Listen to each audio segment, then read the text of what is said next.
سو وبال وے نقصان وے کدی ایمان راوړلې وے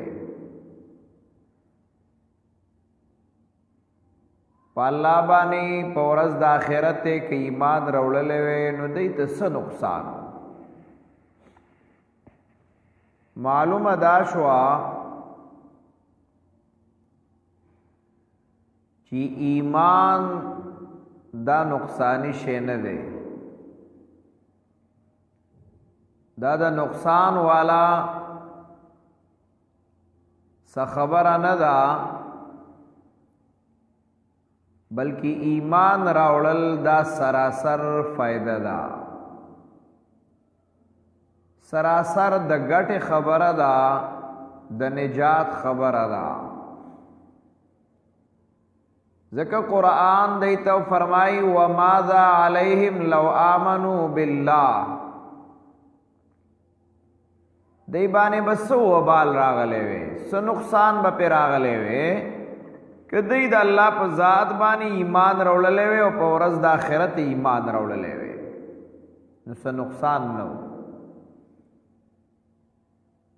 دنیا کم نقصان نشترے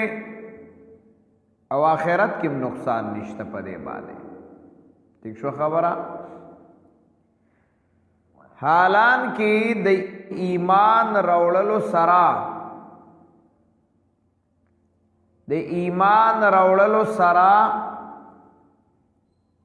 فائدې دي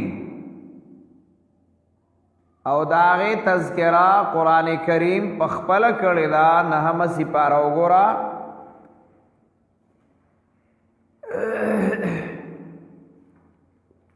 سورہ اعراف نهم سپارہ لمبئی صفحہ بی غالباً آیت نمبر 96 شپگ نوی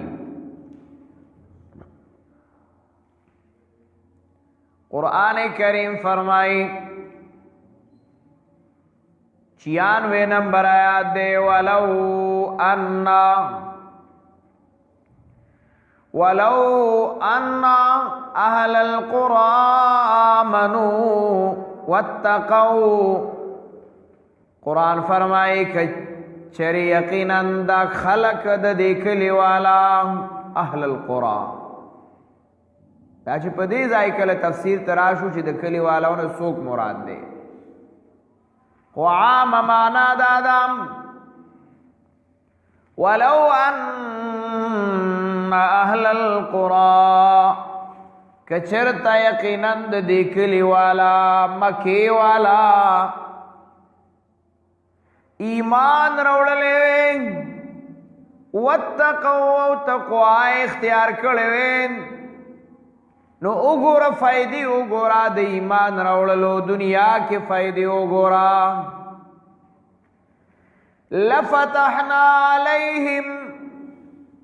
لفتحنا عليهم بركات من السماء الله يقينا خامخا لفتحنا عليهم مونږ به کلاو کړي وې په دې باندې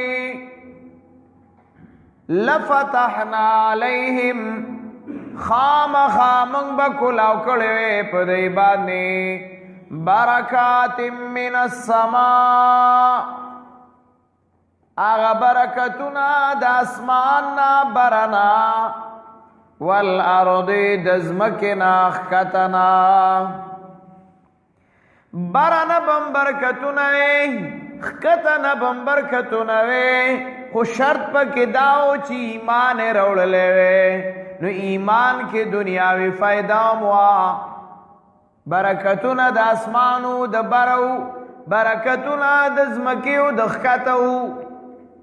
خو ایمان رانه وړه دارنګ یو ګورا قران کریم شپږم سپاره کې دا خبره بیان کړې ده د شپږم سپاره سوره مائده آیت نمبر 66 گورا شپږ شپیتم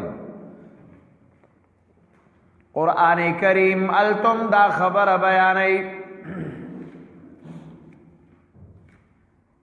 ولو انهم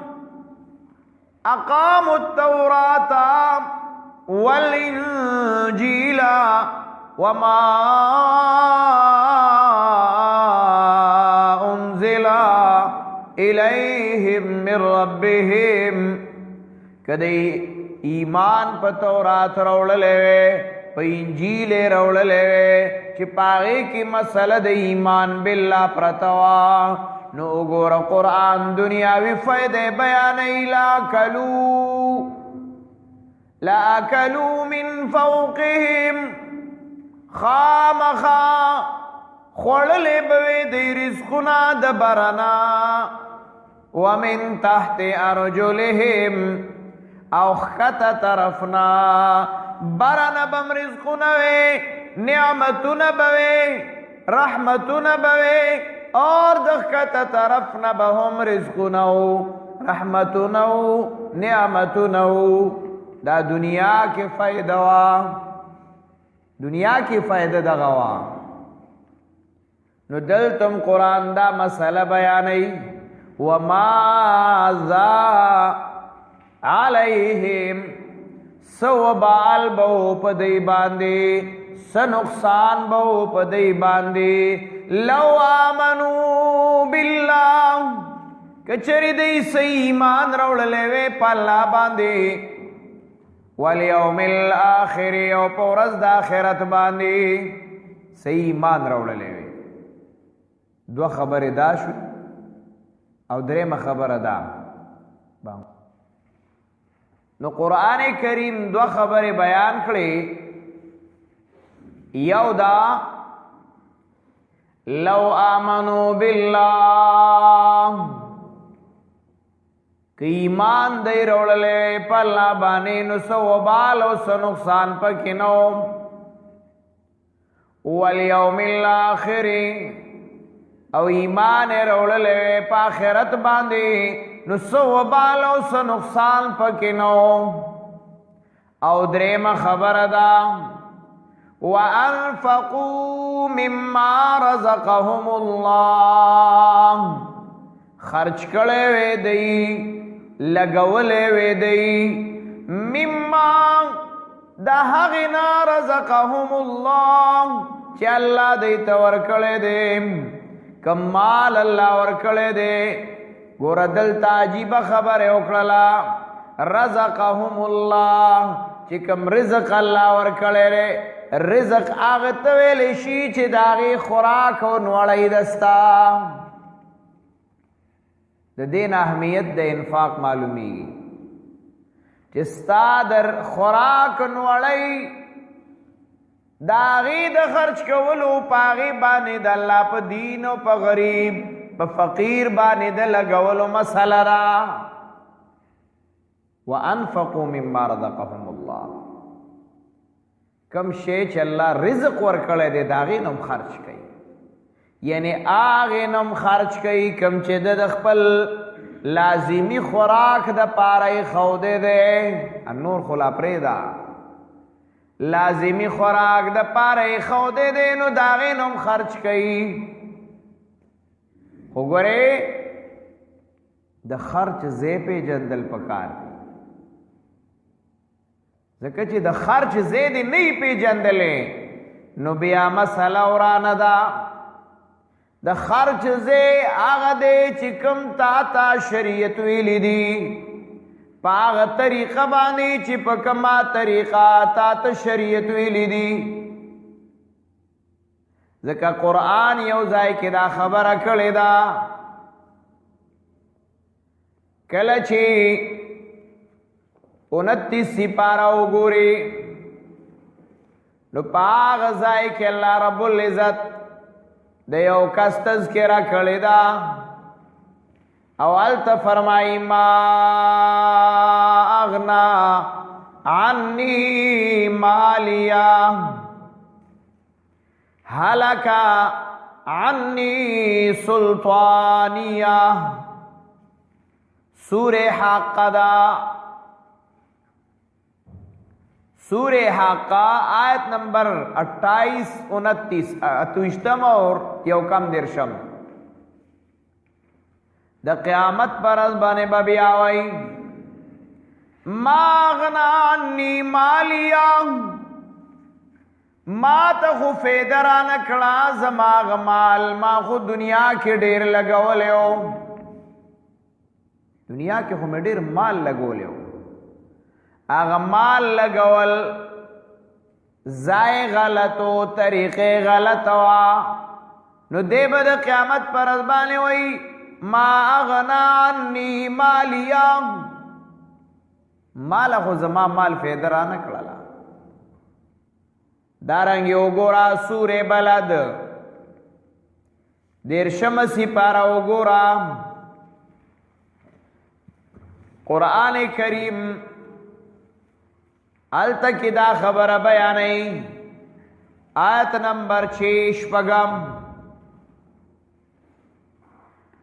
لا اقسم بهذا البلد، په دغه صورت کې الله رب العزت دا تذکره کوي سوئی یقول اهلکت مالا لبدا، یقول دی بوئی اهلکت مالا لبدا، ما خو مال ہمیشہ ہمیشہ ډیر ډیر لګولی و، مال می ډیر زیات لګولی و، اهلکت مالا لبدا ډیر مال می لګولی و، خو هغه مال لګولو فایده را نه کړله. دارنګې نورو ځایونو کې قرآن کریم دا خبره بیانوي چې انسان به مال لګولی خو مال به فایده نه ورکړي، هغه خوراک به خلکو له ورکړی چې هغه به د خولې خوراک و، هغه خوراک به خلکو له ورکړی چې هغه به د ضروریاتو نه و، خو لیکن څه وایي اهلکت مالا لبدا ډېر مې لګولی، خو دلته وایي علما لیکي کم مال چې په طریقه د پیغمبر ونه لګي نو په هغه مال به د قیامت پر ورځ باندې خفای،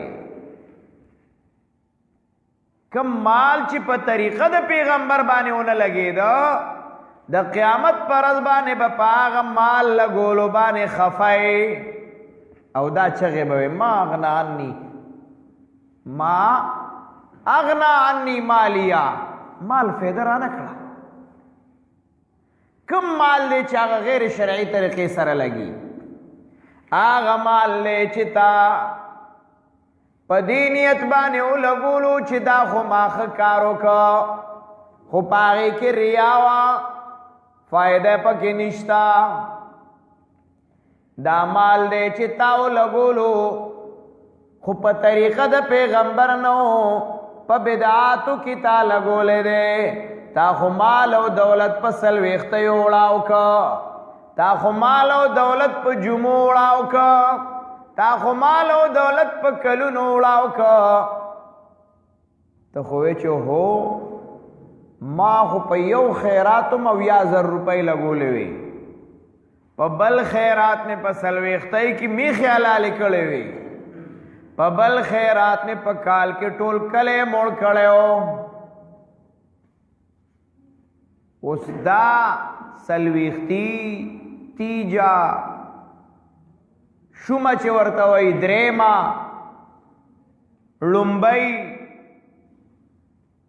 اور کلیزا خلق په دې باندې ډېر پاخه دی، ګورې ښه پویه خلک پکې پراته دی، ګورې ما خو مال لګولی و په دغې لګولی، په 40 تی ټول مال لاړ، په کلیزو په جمعو تی ټول مال لاړ، او په زرګونو نه بعضې خلک په لکونو روپۍ چې کم دی نو په هغې باندې ولګوي، قیامت کې با بیا په دې باندې ارمان او افسوس کوي. الله رب العزت دې مونږ او تاسو ته صحیح مال او د هغې په صحیح ځای باندې لګول هغه نصیب کی. دعا وکړئ الله رب العزت زمونږ او تاسو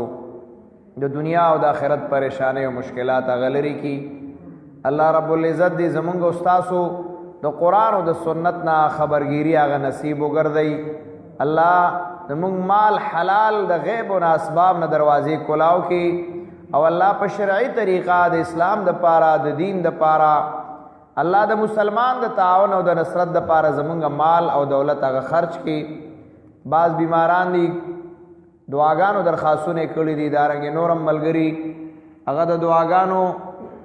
درخواست کوي. الله رب العزت دې د ټولو بیماری چې کوم بیماران دي هغه لري کی، بیماری دي الله لري کی، او چې څوک حاجتمند دي او د دعاګانو درخواستونه کړي دي. بعضې زمونږ ملګري دي بار ملکی دي دا درس باقاعدګۍ سره هغه اوري، نیټ باندې اوري. هغه بعضې ملګري دي د دعاګانو درخواست یې کړی دی. الله رب العزت دی هغه ملګرو ته هم د دنیا او د آخرت خوشحالۍ هغه نصیب کی، او هغه د مسافرۍ زندګۍ دی الله ورته د خوشحالو کې او په خپل ملک او په خپل کلی په خپل علاقه دی الله د حلال مال دروازې ورته هغه کولاوي کی. دارنګې زمونږ یو شاګرد دی د هغه کور والم بیماره ده، الله دې ټولو ته صحت کامله عاجله نصیب کی.